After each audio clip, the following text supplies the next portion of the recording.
We have a new Rinpoche here.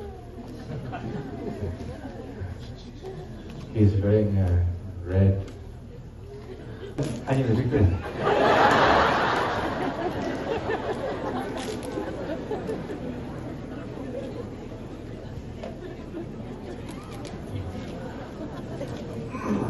With all the different color of rainbow and radiance dissolve into your body, speech and mind and so on. Okay? That is the visualization with the bars coming to your head. Was all the lost quality that you lost along your journey. Everything has been magnetized and then dissolved into you. Second is all the treasure, all the precious, all the fortune of all the realm has been gathered to the shrine and from the shrine into your body, speech and mind. Third, magnetizing all the wisdom of all the great masters and bodhisattva to the shrine, from the shrine into your body, speech and mind, right? So this is where we are. To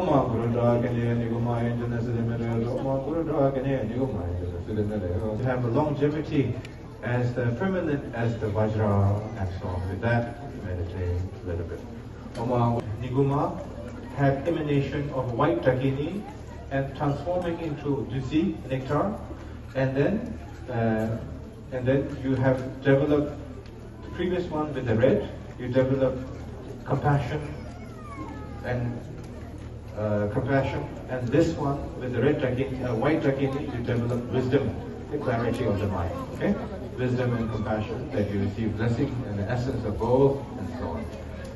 Tree in your heart, and shining with a red color, and then all the folds of your body has been covered and blessed and contained with the longevity, wisdom, compassion, and fortune, and the preciousness of all. And with that in mind, and then the Dada on your crown. We have to do the mandala, or the Samaya. Samaya does not mean a promise to me. Alright? Samaya means your commitment to Buddha Dharma Sangha, willingness to practice teachings of the Lord Buddha when you have time. That's it. Okay? No need to overcomplicate. If that foundation is there, the rest of it will come by itself. If that foundation is not there, whatever you try to mimic or copy someone, it cannot maintain in the long run. It's just a pretentious character. Okay? Alright, so with that in mind, and the bodhicitta in heart, repeat after me. I'm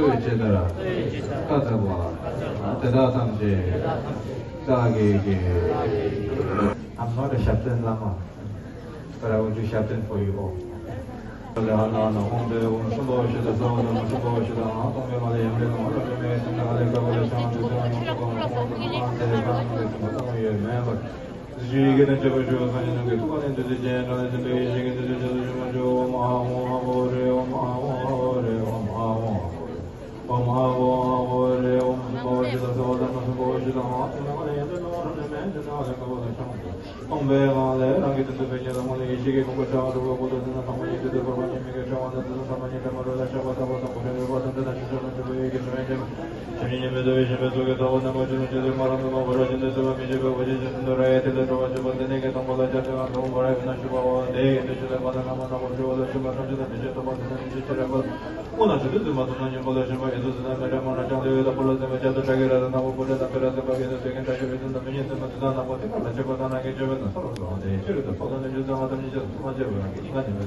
Here, when I met His Holiness, and I said, I want your personal mala, the one that you use every day, not the one that you touch a little bit, you know.